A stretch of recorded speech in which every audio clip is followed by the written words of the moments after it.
Hello my dear students. तो फिर से लेके आ गया हूं आपके लिए एक बेहतरीन क्लास, बेहतरीन वीडियो।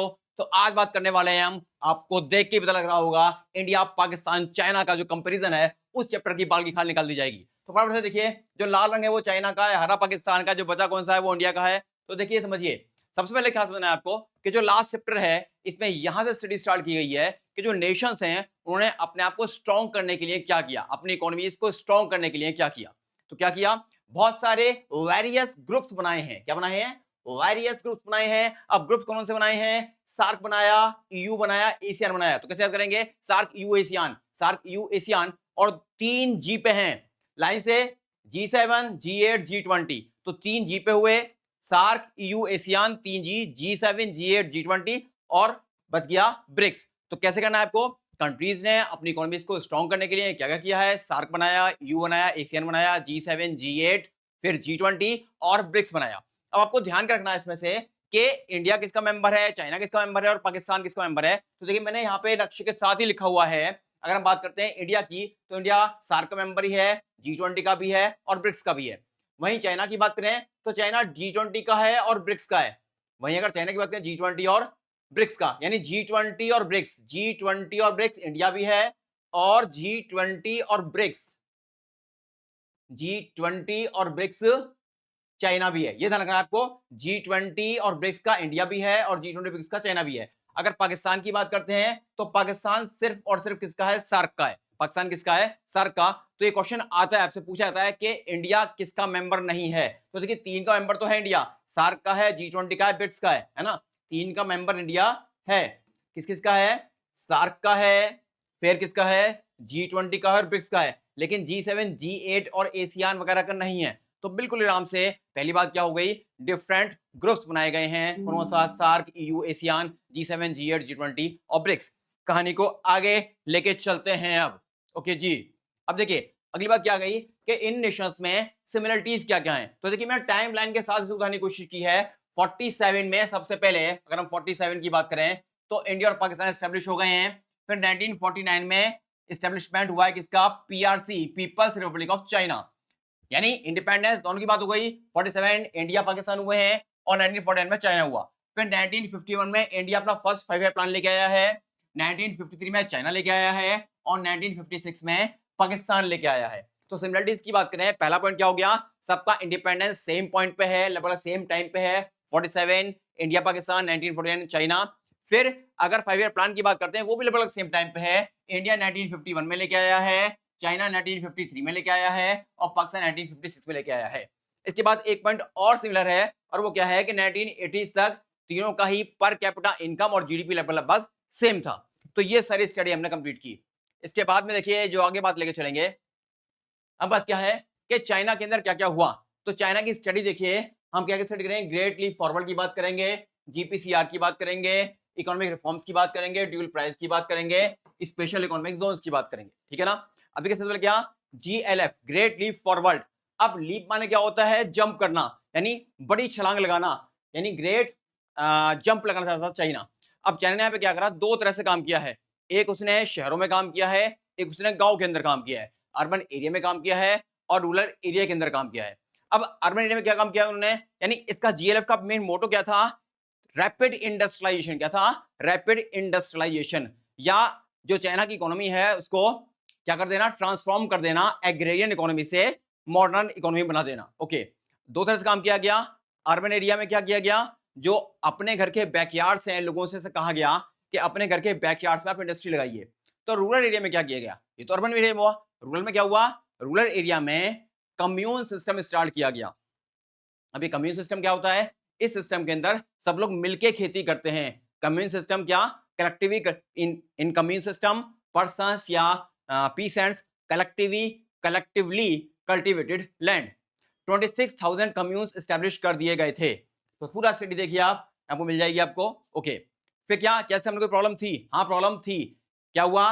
ड्रॉट की वजह से बहुत सारे 30 मिलियन पीपल्स क्या हो गई थी? डेथ हो गई थी। ओके, तो पहला पॉइंट ग्रेटली फॉरवर्ड। अच्छा ये भी ध्यान रखना है कि 1958 में आया है। जीएलएफ कब आया है? 1958 में आया है। फिर सेकंड बात आती है जीपीसीआर। देखिए पूरा अगर आप बोलेंगे ग्रेट प्रोलेटेरियन कल्चर रेवोल्यूशन तो थोड़ा सा डिफिकल्ट है। अच्छा, प्रोलेटेरियन मींस क्या होता है? वर्कर होता है। क्या मींस होता है? वर्कर।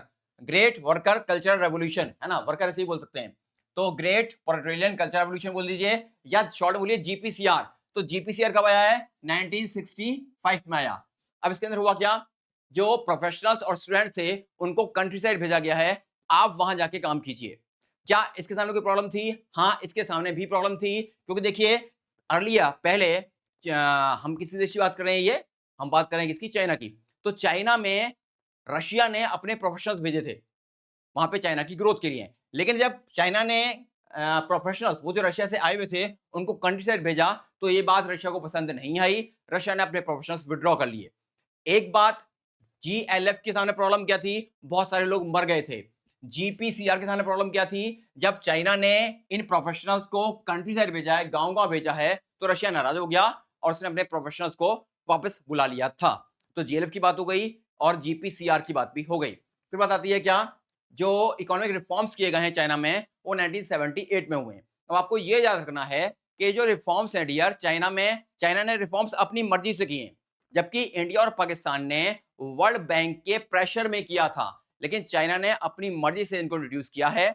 और तीनों ही कंट्रीज की बात करें तो सबसे पहले रिफॉर्म्स कौन लेके आया है? चाइना, 1978 में। अब चाइना में जो रिफॉर्म्स आए हैं ये फेजेस के अंदर आए हैं, फर्स्ट फेज में और सेकंड फेज में। फर्स्ट फेज में कहा है, तीन चीजों के अंदर आए, एग्रीकल्चर में आए, इन्वेस्टमेंट में आए, फॉरेन ट्रेड में आए, और सेकंड फेज में इंडस्ट्री के अंदर आए। तो फर्स्ट फेज जो एग्रीकल्चर, इन्वेस्टमेंट और फॉरेन ट्रेड की बात करता है, तो एग्रीकल्चर का आपका सिलेबस में है, इन्वेस्टमेंट फॉरेन ट्रेड आपके सिलेबस में नहीं है। तो एग्रीकल्चर में क्या है? एग्रीकल्चर में देखिए यहां पे कम्यून सिस्टम स्टार्ट किया गया था, किसके अंदर? जीएलएफ के अंदर। लेकिन जो कम्यून सिस्टम जीएलएफ के अंदर स्टार्ट किया गया था, इसको खत्म कर दिया गया इकोनॉमिक रिफॉर्म्स में। और जो कम्यून सिस्टम के अंदर एक साथ कल्टीवेटेड लैंड हो रहा था, उसको स्मॉल स्मॉल पार्ट्स में डिवाइड कर दिया गया। क्या करें यहाँ पे? क्या करा है? Commune lands divided into individual house hold plots, then move to industry. यानी क्या हुआ इसमें? क्या हुआ एग्रीकल्चर में? क्या मूव, क्या सुधार हुआ है? जो कम्यून सिस्टम में लैंड कलेक्ट कर ली गई थी, उसको स्मॉल स्मॉल प्लॉट्स में डिवाइड कर दिया गया है और वर्कर्स को या पीसेंट्स को दे दिया गया है। अब इससे होता क्या था? हाँ, उनका उसको अधिकार तो नहीं दिया गया, उसके ऑनर तो वो नहीं हुए पीसेंट, लेकिन एक टैक्स पे करने के बाद में जो भी प्रॉफिट था वो किसान अपने पास रख सकते थे। अब सेकंड फेज में क्या हुआ है? इंडस्ट्री के अंदर हुआ है। इंडस्ट्री के अंदर सुधार क्या है? पहले वहां पे जैसे इंडिया में होता है जो सरकारी होता है पीएसयू बोलते हैं, पब्लिक सेक्टर अंडरटेकिंग। जो चाइना में सरकारी होता है उसे बोलते हैं एसओई, स्टेट ओन एंटरप्राइजेस। तो पहले चाइना में मैक्सिमम इंडस्ट्रीज को प्रोडक्शन में राइट किसका था? एसओई, स्टेट ओन एंटरप्राइज का था। लेकिन अभी प्राइवेट सेक्टर को भी अलाउ कर दिया गया। तो रिफॉर्म्स की बात हमने की। फिर क्या बताती है यहाँ पे? Dual price. Dual price means क्या? जो कमोडिटीज का प्राइस है वो दो तरह से डिसाइड किया जाएगा। एक गवर्नमेंट प्राइसेस रहेंगे, एक मार्केट प्राइसेस रहेंगे। गवर्नमेंट प्राइसेस का मतलब क्या है? जैसे कोई भी आउटपुट है उसकी एक फिक्स क्वांटिटी गवर्नमेंट फिक्स कर देगा कि जैसे मान लीजिए 1000 केजी पोटैटोज का प्रोडक्शन किया गया, तो सरकार कहेगी 400 केजी पोटैटो का सेल उस रेट पे होगा जो मैंने तय किया है, बाकी जो रिमेनिंग रह जाएगा उसका सेल मार्केट प्राइस पे होगा। तो यानी जो ड्यूल प्राइस है इसमें प्राइसेस का फिक्शन दो तरह से है, एक गवर्नमेंट प्राइस रहने वाले हैं और एक मार्केट प्राइस रहने वाले हैं। गवर्नमेंट प्राइस का मतलब क्या? एक फिक्स क्वांटिटी गवर्नमेंट प्राइस में सेल करनी होगी और जो भी रिमेनिंग क्वांटिटी जाएगी वो market price means demand and supply अपने आप तय करेगा, उस पर आप सेल कर सकते हैं। फिर लास्ट में रह गया special economic zones. Special economic zones एक ऐसा एरिया होता है जहां के रूल्स एंड रेगुलेशंस बाकी कंट्री एरिया से अलग होते हैं। स्पेशल इकोनॉमिक जोन्स यानी इंडस्ट्री को प्रमोट करने के लिए किया जाता है। अब चाइना में जो एसईजेड एस्टेब्लिश किए गए हैं वो ध्यान रखना है आपको। Foreign direct investment, FDI, very very very important. Foreign direct investment को अट्रैक्ट करने के लिए यहाँ पे एस्टेब्लिश किए गए हैं, यानी बाहर से इन्वेस्टमेंट आए। तो 5 पॉइंट के साथ हमने चाइना की शेड्यूल खत्म कर दिया। पहला जीएलएफ 1958 में आया, जीपीसीआर 1965 में आया, फिर इकोनॉमिक रिफॉर्म्स 1978 में आए, फिर ड्यूल प्राइसेस दो तरह से, गवर्नमेंट प्राइस, मार्केट प्राइस, और last point special economic zones, foreign direct investment को अट्रैक्ट करने के लिए ऐसा किया गया है। ओके जी।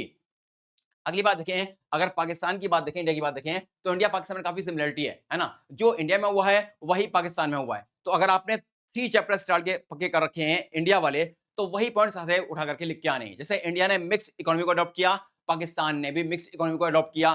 जैसे इंडिया में पब्लिक सेक्टर का रोल बड़ा है, पाकिस्तान में भी पब्लिक सेक्टर का रोल बड़ा है। जैसे इंडिया के अंदर इंपोर्ट सब्स्टिट्यूशन की पॉलिसी रही, वैसे ही पाकिस्तान ने भी इंपोर्ट सब्स्टिट्यूशन की पॉलिसी को अडॉप्ट किया है। तो सारे सारे वो, जैसे इंडिया ने ग्रीन रेवोल्यूशन को अडॉप्ट किया, पाकिस्तान ने भी ग्रीन रेवोल्यूशन को अडॉप्ट किया। तो जो पॉइंट्स इंडिया के थे वो सारे सारे पाकिस्तान में उठ के आपको लिख के आने हैं। हाँ, दो पॉइंट थोड़े से अलग हैं यहाँ पे। क्या 1970s में कैपिटल गुड्स इंडस्ट्रीज का पाकिस्तान ने नेशनलाइजेशन किया है, फिर लेट 1970s में यानी 80 के आसपास उनको दोबारा से डी नेशनलाइज कर दिया गया है। क्या कह रहा हूं, 1970 में कैपिटल गुड्स इंडस्ट्रीज का नेशनलाइजेशन किया गया है पाकिस्तान द्वारा, और लेट 1970s में यानी 1980 के आसपास इसको डी नेशनलाइज कर दिया गया है, कैपिटल गुड्स को दोबारा से यानी प्राइवेट सेक्टर को दे दिया गया है। जब हम कह रहे हैं नेशनलाइजेशन किया गया यानी सब कुछ सरकार ने खरीद लिया, जब हम कह रहे हैं डी नेशनलाइजेशन किया गया यानी सरकार ने दोबारा से उसको बेच दिया है, सेल कर दिया है। ओके, फिर एक बात और, यहां पर हम रिफॉर्म्स की बात करें, रिफॉर्म्स इंडिया से पहले पाकिस्तान में आए हैं। पाकिस्तान में 1988 में ये रिफॉर्म्स आए हैं। पाकिस्तान में कब आए, 1988 में। देख रहे हैं आप, इकोनॉमिक रिफॉर्म्स पाकिस्तान में कब आ गए हैं, रिफॉर्म्स पाकिस्तान रिफॉर्म्स 1988, और इंडिया में आए 1991 में। यानी रिफॉर्म्स के मामले में पाकिस्तान से आगे रहा है। हम 3 साल बाद रिफॉर्म लाए हैं, पाकिस्तान 3 साल पहले रिफॉर्म लेके आया है। जो बात मैंने आपको पहले बताई कि चाइना के अंदर सबसे पहले 1978 में, फिर पाकिस्तान 1988, फिर इंडिया 1991।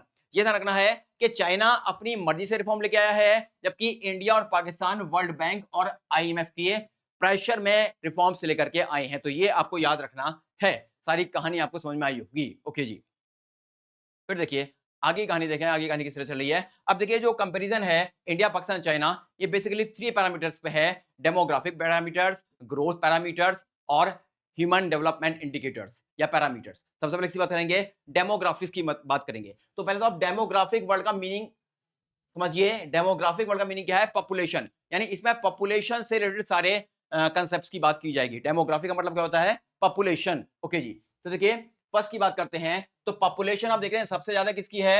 अगर हम पॉपुलेशन की बात कर रहे हैं तो सबसे ज्यादा जो पॉपुलेशन है वो किसकी है, सबसे ज्यादा पॉपुलेशन किसकी है, चाइना की। दूसरे नंबर पे इंडिया और तीसरे पे पाकिस्तान। वहीं एनुअल ग्रोथ की बात करें, एनुअल ग्रोथ रेट की बात करें हम अगर, तो एनुअल ग्रोथ रेट आप देख रहे हैं जो चाइना का एनुअल ग्रोथ है वो 0.46 सबसे कम है, फिर इंडिया 1.03 और पाकिस्तान 2.05। एनुअल ग्रोथ रेट का डेटा आप याद कर लेना, एग्जाम में क्वेश्चन आ सकता है। ध्यान से, 0.46 चाइना, 1.03 इंडिया और 2.05 क्या है, ये हो गया है पाकिस्तान का। अब यहाँ पे एक बात इंपॉर्टेंट है, यहाँ पर क्या इंपॉर्टेंट है, one child norm policy. One child norm policy introduce की गई है 1979 के अंदर, है ना। चाइना में one child norm policy introduce की गई 1979 में। अब ये जो 1979 में वन चाइल्ड नॉर्म पॉलिसी आई है, इसकी वजह से आप देख रहे हैं एनुअल ग्रोथ रेट वहां पे कम हो गया है, क्योंकि पॉपुलेशन बहुत ज्यादा थी यहाँ पे। तो उन्होंने समझ लिया था कि हमारी पॉपुलेशन बहुत तेजी से बढ़ेगी अगर हम इसको कंट्रोल नहीं किया। तो ये लोग लेके आए वन चाइल्ड नॉर्म पॉलिसी 1979 में, और इसकी वजह से चाइना के अंदर अब एनुअल ग्रोथ देख रहे हैं वो बहुत कम है, यहाँ पर 0.46 है। इसी वजह से चाइना की पॉपुलेशन थोड़ी कंट्रोल हुई। फिर इंडिया है 1.03 और फिर 2.05 पे क्या है पाकिस्तान, यानी एनुअल ग्रोथ रेट वहां पे बहुत ज्यादा है। ओके जी, फिर बात करते हैं डेंसिटी की। अब देखिए डेंसिटी आप देखिए सबसे बेटर कौन है, सबसे अच्छा है चाइना। यानी डेंसिटी का मतलब क्या है, देख रहे हैं पर स्क्वायर किलोमीटर में कितने लोग रहते हैं। डेंसिटी का मीनिंग क्या हो गया, पर स्क्वायर किलोमीटर में कितने लोग रहते हैं। तो सबसे अच्छा कौन हो गया, चाइना। दूसरे नंबर पे पाकिस्तान है, यहाँ पे इंडिया नहीं है, दूसरे नंबर पे कौन है, पाकिस्तान। डेंसिटी 275 है, यानी पर स्क्वायर किलोमीटर में पाकिस्तान में 275 लोग रहते हैं और इंडिया में 455 लोग रहते हैं, यानी डेंसिटी के अकॉर्डिंग इंडिया सबसे खराब है। अब आपका क्वेश्चन हो सकता है कि सर जब पॉपुलेशन चाइना की सबसे ज्यादा है तो उसकी डेंसिटी कम क्यों है। तो डियर आंसर क्या है, अगर चाइना की पॉपुलेशन ज्यादा है तो उसका एरिया भी ज्यादा है। इंडिया की पॉपुलेशन ज्यादा है लेकिन चाइना के कंपैरिजन में इंडिया का एरिया बहुत कम है। अगर ये क्वेश्चन आता है आंसर लिख के आइएगा। ओके जी, फिर बात करते हैं किसकी, अर्बनाइजेशन की। आप देख रहे हैं बिल्डिंग्स बनी हुई हैं, तो अर्बनाइजेशन का मतलब क्या हो गया, शहरीकरण। मॉल्स वगैरह यहाँ दिखाए गए हैं, बिल्डिंग्स दिखाई गई हैं, यानी कि शहर कितने हैं, अर्बनाइजेशन कितना है, टोटल एरिया का अर्बनाइजेशन कितना है। तो सबसे अच्छा कौन है, चाइना 59% के साथ में। यहां भी हम बात देखें तो पाकिस्तान हमसे आगे है, 37% पे है पाकिस्तान और 34% पे है इंडिया। यानी अभी तक के 2 पॉइंट्स में ऐसा हुआ है कि पाकिस्तान हमसे आगे निकल गया है। एक कहां पर, एक निकला है कहां पर निकला है, ये डेंसिटी के अंदर, और एक निकला है ये अर्बनाइजेशन के अंदर। अब अगली बात क्या आती है, फर्टिलिटी रेट। अब ये क्या होता है, फर्टिलिटी रेट का मतलब क्या है, जो वुमेन की रिप्रोडक्टिव एज होती है उसमें एवरेज वुमेन कितने चिल्ड्रंस को जन्म दे रही है। यानी अपनी रिप्रोडक्टिव एज में वुमेन कितने चिल्ड्रंस को बर्थ कर रही है, जन्म दे रही है, वही होता है फर्टिलिटी रेट। अब देखिए चाइना के अंदर बात करें बहुत कम है 1.7, इंडिया के अंदर 2.2 और पाकिस्तान में सबसे ज्यादा है 3.6। क्योंकि ये 3.6 है इसी वजह से आप देख रहे हैं एनुअल ग्रोथ रेट पाकिस्तान में सबसे ज्यादा है। अब क्वेश्चन अगर वो कहता है एनुअल ग्रोथ रेट पाकिस्तान में सबसे ज्यादा क्यों है, तो आपका आंसर क्यों होगा, क्योंकि वहां पे फर्टिलिटी रेट सबसे ज्यादा है। अच्छा जी, प्रतिवादी बात सेक्स रेशो की। अब सेक्स रेशो मतलब क्या है कि 1000 मेल के पीछे कितनी वुमेन्स हैं, यानी अगर 1000 मेल्स हैं तो वुमेन्स कितनी हैं। तो आप देख रहे हैं तीनों ही कंट्रीज में ये अनफेवरेबल है। इसका रीजन क्या है, क्योंकि तीनों ही कंट्रीज मेल डोमिनेटेड चाइल्ड को प्रेफरेंस करते हैं। अब होता क्या था, तीनों ही कंट्रीज के अंदर अगर कोई लेडी मदर बनने वाली है और उसको पता, चाइना में तो वैसे भी क्या था, वन चाइल्ड पॉलिसी थी, तो क्या होता पहले पता करते थे कि पेट में लड़का है या लड़की है। अगर लड़की है तो उसको अबॉर्ट करा देते थे, उसको पेट में ही मार दिया जाता था, है ना। और अगर लड़का है तो ठीक है। तो देखिए सेक्स रेशियो भी अगर हम बात करें तो तीनों ही कंट्रीज के अंदर ये अनफेवरेबल है, लेकिन फिर भी सबसे बेटर कौन है, चाइना है, चूंकि 949 है, यानी यहाँ पे अगर 1000 मेल्स हैं तो 949 फीमेल्स हैं। अगर इंडिया की बात करते हैं 924, यानी अगर बात करें इंडिया की तो 924 है और पाकिस्तान की बात करें 943 है। तो ये आप डेटा यहां से रख सकते हैं। सारे मैंने आपको डेमोग्राफिक पैरामीटर्स बताए हैं, क्या क्या, estimated population, annual growth rate, density, urbanisation, fertility rate और सेक्स रेशियो। अब यहां पर एक बात और ध्यान रखने वाली है कि वन चाइल्ड नॉर्म पॉलिसी अगर आ जाए तो क्या है, यानी चाइना में एक ही चिल्ड्रन को बॉर्न करना वन चाइल्ड पॉलिसी है, कब लाएगी, 1979 में लाई गई। कब इसको विड्रॉ कर लिया गया, 2015-16 में इसको विड्रॉ कर लिया गया। लेकिन अगर आपसे पूछा जाए कि वन चाइल्ड नॉर्म पॉलिसी के क्या अच्छी बातें थी और क्या खराब बातें थी, गुड क्या था और बैड क्या था, तो अच्छी बात क्या है कि चाइना में आप देख रहे हैं एनुअल ग्रोथ रेट कम हो गया, ये तो अच्छी बात थी। क्या बैड भी था, हाँ, वन चाइल्ड नॉर्म पॉलिसी की वजह से खराब भी हुआ। क्यों, कि वन चाइल्ड नॉर्म पॉलिसी की वजह से ही चाइना में आप सेक्स रेशियो देख रहे हैं अनफेवरेबल हुआ।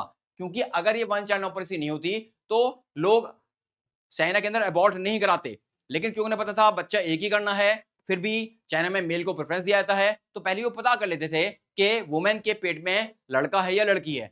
अगर लड़की है तो उसको मार दिया जाता था, लड़का है तो उसको जन्म दिया जाता था। इस वजह से चाइना के अंदर सेक्स रेशियो अनफेवरेबल रहा, किसकी वजह से, वन चाइल्ड नॉर्म पॉलिसी की वजह से। और भी क्या इसका कोई डिमेरिट था, बिल्कुल था। चाइना के अंदर देखिए अभी जो एल्डर सिटीजन हैं वो ज्यादा हो गए हैं, वन चाइल्ड नॉर्म पॉलिसी की वजह से चाइना में करंट में एल्डर सिटीजन ज्यादा हैं। तो अच्छी बात क्या है कि वन चाइल्ड नॉर्म पॉलिसी की वजह से चाइना का एनुअल ग्रोथ रेट कम हो गया। बुरी बात क्या है कि वन चाइल्ड नॉर्म पॉलिसी की वजह से एल्डर सिटीजन ज्यादा हो गए और सेक्स रेशियो वहां पे कैसा हो गया है, अनफेवरेबल हो गया है। ओके जी, अब देखिए जीडीपी या ग्रोथ इंडिकेटर्स की बात करें तो साफ आप देख रहे हैं बहुत ही बेहतरीन चार्ट बनाया गया आपके लिए। तो देखिए चाइना 10.3 था, लेकिन कम होके कितना आ गया, 6.8। यानी कि हम अगर 1980 और 1990 की बात कर रहे हैं और 15-17 की बात कर रहे हैं, एक हमने लिया है 1980 से 1990 और एक लिया है 2015-2017। तो 1980 से 1990 में चाइना कितने में था, 10.3 पे था, लेकिन 15-17 में कितने पे आ गया, 6.8 पे आ गया। तो आप देख रहे हैं चाइना की जीडीपी कम हुई है, चाइना की जीडीपी क्या हुई है, कम हुई है। वहीं पाकिस्तान की बात करें 1980-90 में ये 6.3 था और यहाँ पे कितना आ गया, 5.3 आ गया है। कितना आ गया, 5.3 आ गया है। यहाँ पे कितना था, 6.3, यहाँ पे कितना आ गया, 5.3। यानी हम देख रहे हैं जब चाइना का 1980 में 10.3 था और यहाँ पे 6.8, यानी कम हुआ। ऐसे ही पाकिस्तान 6.3 था, कितना हो गया, 5.3। यानी कि 1980 में 6.3 था, 15 और 17 में कम हुआ। तो दोनों ही देशों के अंदर, चाहे चाइना की बात करें चाहे पाकिस्तान की बात करें, 1980 में दोनों का जीडीपी ज्यादा है, लेकिन 15-17 में दोनों का जीडीपी क्या हो गया, कम हो गया। वहीं अगर हम बात करते हैं इंडिया की, डियर हम बात करते हैं अगर इंडिया की, तो आप देख रहे हैं इंडिया 5.7 पे था 1980 में, लेकिन 7.3 पे आ गया है ये 2015-17 में। तो ये बहुत इंपॉर्टेंट स्टडी है। अगर ये टेबल आपको आती है तो ये सारे पॉइंट्स आपको लिख के आने होंगे कि चाइना की जीडीपी कम हुई है 1980 से 2015 में, पाकिस्तान की जीडीपी कम हुई है। कंपेरिजन अगर हम करें 1980 और 2015-17 का, तो पाकिस्तान की जीडीपी भी कम हुई है, लेकिन इंडिया की जीडीपी क्या हुई है, इनक्रीज हुई है। तो यहाँ पे देखिए अगर हम 1980 की बात करते हैं, चाइनीज बूम था, लेकिन यहाँ पर एक शिफ्टिंग ट्राइड हमें देखने को मिलता है कि पाकिस्तान और चाइना की जीडीपी कम हुई लेकिन इंडिया की जीडीपी बढ़िया हुई। अब सवाल ये ऐसा क्यों हुआ, इंडिया की जीडीपी बढ़िया क्यों हुई? Efficient planning and implementation, efficient planning बहुत अच्छी रही है। ये वो टाइम पीरियड था जब से पहले आप देखेंगे डॉक्टर मनमोहन सिंह हमारे देश के फाइनेंस मिनिस्टर भी रहे और प्राइम मिनिस्टर भी रहे, तो उनकी बेहतरीन प्लानिंग की वजह से आप देख रहे हैं एफिशिएंट प्लानिंग जो रही, इंप्लीमेंटेशन जो रहा, इंडिया की जीडीपी 1980 से कंपैरिजन करें अगर 15-17 में तो बहुत तेजी से बढ़ी है। ओके, वही बात करते हैं अगर चाइना की 10.3 से 6.8 आ गई, क्यों आ गई? क्योंकि ग्रोथ नॉर्मलाइज हो गई, पहले जहां तक पहुंचना था पहुंच गई, उसके बाद थोड़ा सा ग्रोथ नॉर्मलाइज होती ही है। वहीं अगर बात करें पाकिस्तान की 6.3 से ये 5.3 हो गया, क्योंकि यहां पर पॉलिटिकल इंस्टेबिलिटी है, पॉलिटिकल इंस्टेबिलिटी है। आप पाकिस्तान की हिस्ट्री उठा के देखिए, आज तक कोई भी पीएम ऐसा नहीं है जिसने अपने 5 साल पूरे किए हों, यानी सरकारें बहुत जल्दी जल्दी बदलती रहती हैं, जिसकी वजह से यहाँ की जीडीपी कम हुई। और इसमें क्या, वोलेटाइल एग्रीकल्चर परफॉर्मेंस, वोलेटाइल कहते हैं जो कुछ फिक्स नहीं होता, यानी वोलेटाइल, क्योंकि वोलेटाइल मींस क्या हो गया, जिसमें फ्लक्चुएशंस हो, क्या हो, फ्लक्चुएशंस, यानी एग्रीकल्चर परफॉर्मेंस फ्लक्चुएट कर रही है। क्यों कर रही है? क्योंकि पाकिस्तान एग्रीकल्चर के लिए डिपेंड करता है मॉनसून पे। अगर मॉनसून अच्छा हो गया तो एग्रीकल्चर अच्छा हो जाएगा, अगर मॉनसून अच्छा नहीं हो तो एग्रीकल्चर अच्छा नहीं होगा। तो इसी की वजह से वहां की जीडीपी आप देख रहे हैं कम हुई। तो बातें, एक क्या गया, पॉलिटिकल इनस्टेबिलिटी, और एक क्या गया, volatile performance in agriculture sector. और भी 2 पॉइंट आते हैं। अगर हम बात करें पाकिस्तान फॉरेन एक्सचेंज के लिए किस पे डिपेंड करता है, तो 2 तरह से फॉरेन एक्सचेंज वहां पे आता है। एक तो वो लोन लेता है और उसके बहुत सारे वर्कर्स मिडिल ईस्ट में काम करते हैं जो रेमिटेंसेस लेके आते हैं। अभी रेमिटेंसेस क्या होते हैं, अगर कोई भी पर्सन कंट्री से बाहर कहीं काम करता है तो वो जो पैसा अपने घर भेजता है उसे बोला जाता है रेमिटेंसेस, है ना। तो यानी पाकिस्तान फॉरेन एक्सचेंज के लिए 2 चीज पे डिपेंड हो गया, एक तो वो लोन ले रहा है और एक रेमिटेंसेस आ रहे हैं। तो ये भी कैसा है, एक अच्छा माध्यम नहीं है। आपको फॉरेन एक्सचेंज अर्न करना चाहिए एक्सपोर्ट करके, तो पाकिस्तान एक्सपोर्ट करके अर्न नहीं कर रहा है। पाकिस्तान किससे अर्न कर रहा है, या तो रेमिटेंसेस के थ्रू या फॉरेन एड के थ्रू, लोन के थ्रू, जो कि अच्छी बात नहीं है। तो ये सब रीजंस हैं जिसकी वजह से पाकिस्तान की जीडीपी क्या हुई है, कम हुई है। अब इस टेबल को ध्यान से देखिए, इस टेबल के अंदर हम लोग कंपेयर कर रहे हैं किसी इसको, एक डिस्ट्रीब्यूशन ऑफ वर्कफोर्स को, डिस्ट्रीब्यूशन ऑफ वर्कफोर्स को, और एक इसको कंट्रीब्यूशन टू जीवीए। अब देखिए हमने डिफरेंट कर लिए हुए हैं, इंडिया का कलर अलग है, चाइना का कलर अलग है और पाकिस्तान का कलर अलग है। अब देखिए यहाँ पे इंपॉर्टेंट बात क्या है, मैंने इनको नंबर भी दिए, 1 इंडिया, 2 चाइना और 3 पाकिस्तान। अगर बात करते हैं पहले इंडिया की, तो देखिए डिस्ट्रीब्यूशन वर्कफोर्स का मतलब क्या है कि उस कंट्री के कितने लोग एग्रीकल्चर में लगे हुए हैं, इंडस्ट्री में लगे हुए हैं या सर्विस सेक्टर में लगे हुए हैं। और यहाँ बात करेंगे कॉन्ट्रीब्यूशन टू जीवीए, कि अगर यहाँ पे 43% लोग लगे हैं तो वो लोग मिलकर कितना कॉन्ट्रीब्यूट कर रहे हैं जीवीए, ग्रॉस वैल्यू एडिशन या जीडीपी, यानी कि देश की आय में कितना कंट्रीब्यूट किया जा रहा है।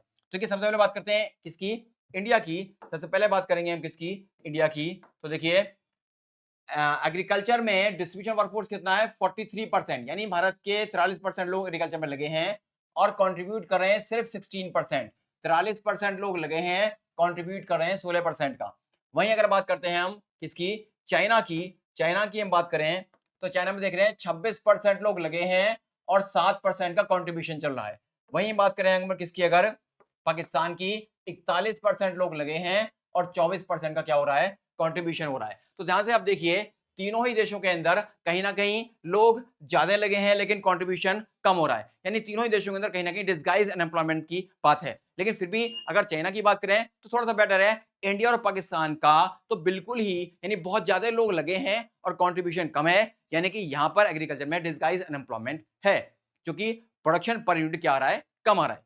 वहीं अगर बात करते हैं इंडस्ट्री की रियर, हम किसी बात करते हैं इंडस्ट्री की बात करें तो 25% लोग लगे हैं इंडिया में और 30% का कंट्रीब्यूशन है। वहीं अगर बात करते हैं किसकी, चाइना की, 28% लोग लगे हैं और 41% का कंट्रीब्यूशन है। वहीं अगर हम बात करें और पाकिस्तान की बात करें तो 24% लोग लगे हैं और 19% का कंट्रीब्यूशन है। तो देखिए यहां आप देखिए ध्यान से, चाइना 41% लेके आ रहा है कंट्रीब्यूशन, लेकिन इंडिया फिर दूसरे पे ठीक है 30%, पाकिस्तान में तो बहुत ही कम है 19%। तो हम कह सकते हैं कि इंडिया और पाकिस्तान में इंडस्ट्री सेक्टर का कंट्रीब्यूशन नहीं है, चाइना फिर भी मेंटेन किया हुआ है 41% को। वहीं अगर हम तीसरे सेक्टर की बात करते हैं, सर्विस सेक्टर की बात करें, तो 32% लोग इंडिया में काम कर रहे हैं यहाँ पर, और इसका कंट्रीब्यूशन कितना है 54%। देखिए कितना ज्यादा है, 32% लोग काम कर रहे हैं और कंट्रीब्यूट करना करना है 54%। यानी कहीं ना कहीं आगे जाके जो स्टडी करते हैं जॉबलेस ग्रोथ, तो यही तो जॉबलेस ग्रोथ है। यानी जॉबलेस ग्रोथ क्या होती है, ये कैसी सिचुएशन होती है जब जीडीपी तो बढ़ती है, जीडीपी तो बढ़ती है लेकिन एम्प्लॉयमेंट नहीं बढ़ता है। यानी जिस रेट में जीडीपी बढ़ती है उस रेट में जब एम्प्लॉयमेंट नहीं बढ़ता है, वही क्या होती है, जॉबलेस ग्रोथ। तो कहीं ना कहीं ये चीज आपको दिखा रही है कि 32% का कॉन्ट्रीब्यूशन है, 54% 32% लोग लगे हुए हैं और 54% का कॉन्ट्रीब्यूशन है, यानी कि जॉबलेस ग्रोथ है। वही बात करें अगर किसकी, हम चाइना की बात करते हैं, किसी बात करें चाइना की, तो सर्विस सेक्टर में 46% लोग लगे हैं और 52% का कॉन्ट्रीब्यूशन है। और वही बात करें अगर हम किसकी, पाकिस्तान की, तो 35% लोग लगे हैं और 57%। जैसे इंडिया में हमने देखा कि जॉबलेस ग्रोथ, तो यहां भी क्या देख रहे हैं आप, जॉबलेस ग्रोथ देख रहे हैं। अगर आप बात देख रहे हैं आप निष्कर्ष की, तो आप देख रहे हैं a massive portion of India and Pakistan population is still trapped in low yield, यानी कि डिस्गाइज अनएम्प्लॉयमेंट। इंडस्ट्री की बात करें, चाइना 41% पे है, इंडिया 30% पे है, पाकिस्तान 19% पे है। ये आप कंक्लूजन लिख सकते हैं। सर्विस सेक्टर, तीनों ही सेक्टर का मेन कंट्रीब्यूशन सर्विस सेक्टर से आ रहा है। लेकिन इंपॉर्टेंट बात क्या है यहाँ पर कि इंडिया और पाकिस्तान में तो सर्विस सेक्टर कंट्रीब्यूशन बहुत ही ज्यादा है, चाइना में उतना नहीं है। अब यहाँ पे एक बात आपको और ध्यान रखनी है, नॉर्मल कोर्स ऑफ डेवलपमेंट कैसा होता है जब इकोनॉमिक शिफ्ट एग्रीकल्चर से पहले इंडस्ट्री में हो। जैसे हम बात करें अगर चाइना की, देखिए चाइना जो है वो एग्रीकल्चर से इंडस्ट्री में गया है और इंडस्ट्री से फिर वो किस में आया है, सर्विस सेक्टर में आया है। तो ये नॉर्मल कोर्स ऑफ डेवलपमेंट है, जब आप पहले प्राइम एग्रीकल्चर में काम कर रहे हैं, फिर आप शिफ्ट करें इंडस्ट्री में और फिर आप शिफ्ट करके सर्विस सेक्टर के अंदर। लेकिन भारत के केस में, भारत की हम बात करें, अगर हम इंडिया की बात करते हैं, इंडिया की बात करें और हम किसकी बात कर रहे हैं, हम पाकिस्तान की बात करें, तो इन दोनों देशों में ऐसा नहीं हुआ है। इन दोनों देशों में क्या हुआ है, ये लोग सीधे जंप कर गए हैं, ये लोग सीधे जंप कर रहे हैं एग्रीकल्चर से सर्विस सेक्टर के अंदर, एग्रीकल्चर से सर्विस सेक्टर के अंदर ये लोग जंप कर गए हैं। पाकिस्तान की बात करें या इंडिया की बात करें, तो दोनों ही देश एग्रीकल्चर शिफ्ट कर गया सर्विस में, एग्रीकल्चर शिफ्ट कर गया किसके अंदर, सर्विस सेक्टर के अंदर। तो ये सारी स्टडी कहीं ना कहीं आपको समझ में आई होगी। ओके जी, फिर आप देखिए ह्यूमन डेवलपमेंट इंडिकेटर्स की बात करें, तो ह्यूमन डेवलपमेंट इंडिकेटर्स में सबसे पहले देखिए किसकी बात करेंगे, एचडीआई रैंक की बात करेंगे। किसकी बात करेंगे, एचडीआई रैंक की बात हम लोग करेंगे। अब देखिए जो रैंक है ये 189 कंट्रीज में से है, तो आपको ये ध्यान रखना है कि रैंक कम होनी चाहिए। रैंक क्या होनी चाहिए, कम। तो आप देख रहे हैं चाइना की रैंक 87 है 189 में से, इंडिया की रैंक 130 है और पाकिस्तान की 154 है। तो यानी सबसे अच्छा कौन हो गया, चाइना, चूंकि रैंक तो कम होनी चाहिए। फिर इंडिया दूसरे नंबर पे 130 रैंक है, फिर पाकिस्तान सबसे बाद में 154। वहीं एचडीआई वैल्यू हाई होनी चाहिए। एचडीआई वैल्यू कैसी होनी चाहिए, हाई। तो देखिए सबसे ज्यादा कौन सी है, ये वाली, यानी चाइना नंबर 1 हो गया, दूसरे नंबर पे इंडिया 0.645, तीसरे पाकिस्तान 0.557। फिर ग्रॉस नेशनल इनकम की बात करें तो ये हाई होना चाहिए। तो देखिए सबसे ज्यादा चाइना आ रहा है, फिर इंडिया आ रहा है और फिर पाकिस्तान आ रहा है। तो आराम से आप इसको याद कर सकते हैं, कोई दिक्कत वाली बात नहीं है। फिर आगे देखिए, अब देखिए कुछ और पॉइंट्स हैं, जैसे क्या लाइफ एक्सपेक्टेंसी। अब देखिए जरा इस पॉइंट को समझिए पहले, लाइफ एक्सपेक्टेंसी ज्यादा होनी चाहिए कम होनी चाहिए। लाइफ एक्सपेक्टेंसी का मतलब क्या है कि उस देश में रहने वाला एक एवरेज व्यक्ति कितना जी रहा है। तो देखिए लाइफ एक्सपेक्टेंसी ज्यादा होनी चाहिए, तो रेड लंग सबसे बाद में है, यानी चाइना सबसे अच्छा हो गया, क्योंकि लाइफ एक्सपेक्टेंसी ज्यादा होनी चाहिए ना, यानी देर तक जी रहा है। तो चाइना में 76.9 लोग जी रहे हैं एवरेज, है ना। वहीं बात करें पाकिस्तान की, तो 67.3, यानी सबसे बेकार हो गया पाकिस्तान, और इंडिया में 69.7। तो यानी सबसे अच्छा चाइना है, फिर इंडिया और फिर पाकिस्तान। इन्फेंट मोर्टेलिटी रेट क्या होता है डियर, इन्फेंट मोर्टेलिटी का मतलब क्या हो गया कि पर 1000 में से कितने बच्चे एक साल की एज से पहले ही मर जा रहे हैं। तो इन्फेंट मोर्टेलिटी रेट तो कम होना चाहिए ना। तो अब देखिए रेड रंग सबसे इधर आ गया, यहाँ रेड रंग सबसे दूर था, क्योंकि लाइफ एक्सपेक्टेंसी ज्यादा होनी चाहिए, लेकिन इन्फेंट मोर्टेलिटी रेट तो कम होना चाहिए। तो लाल रंग यानी चाइना सबसे पहले आ गया कि चाइना में 7.4 है, इंडिया में 29.9 है और पाकिस्तान में 57.2 है। तो सबसे अच्छा चाइना हो गया, फिर इंडिया और फिर पाकिस्तान। मैटरनल मोर्टेलिटी रेट, यानी जब किसी बच्चे को औरत जन्म देती है तो कितनी औरतें मर जाती हैं, तो देखिए ये भी कम होनी चाहिए। तो लाल रंग सबसे पहले, सबसे अच्छा चाइना 29, फिर इसके बाद में इंडिया 133 और फिर पाकिस्तान 140।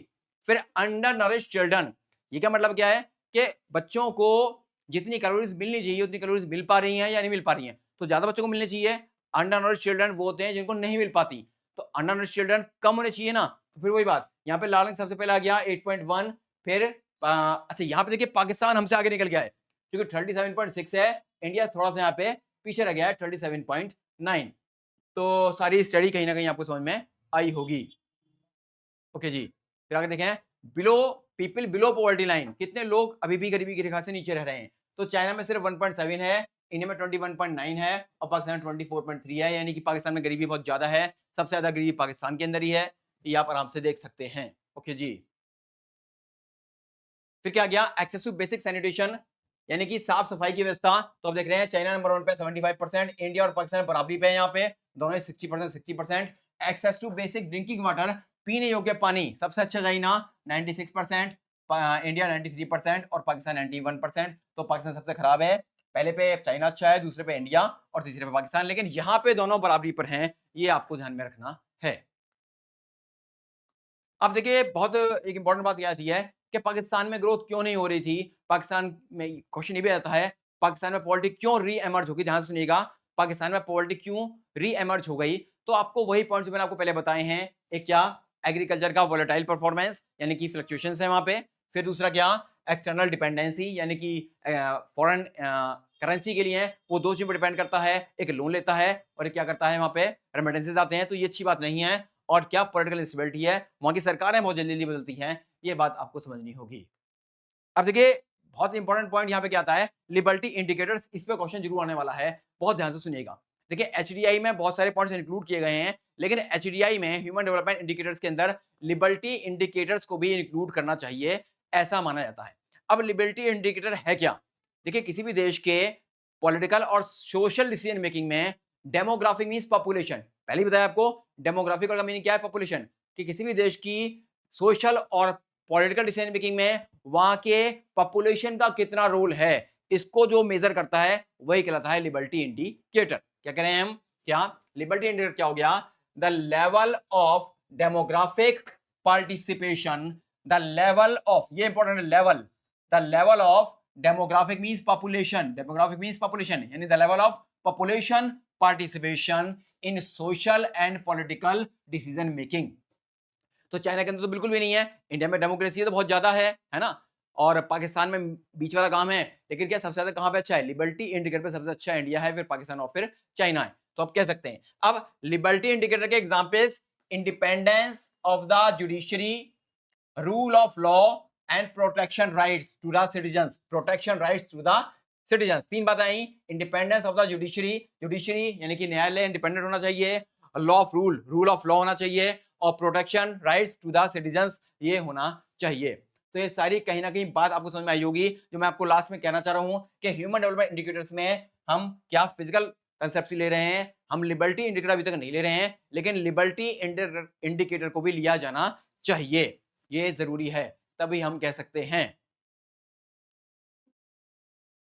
तो देखिए ये बेहतरीन क्लास आपके लिए पेश कर दी गई है, अगर क्लास पसंद आई हो चैनल को कर दो सब्सक्राइब, वीडियो कर दो लाइक, कर दो शेयर, क्योंकि सारा कुछ देखिए आईडी की मैंने लाइव क्लास अनाउंस कर दी है, और दूसरी मैक्रो की लाइव क्लास के चैप्टर्स पे ली जाए, फटाफट से बता दीजिए, आपके लिए वो भी पेश खिदमत कर दिया जाएगा। Okay, all the very best, take care, bye bye.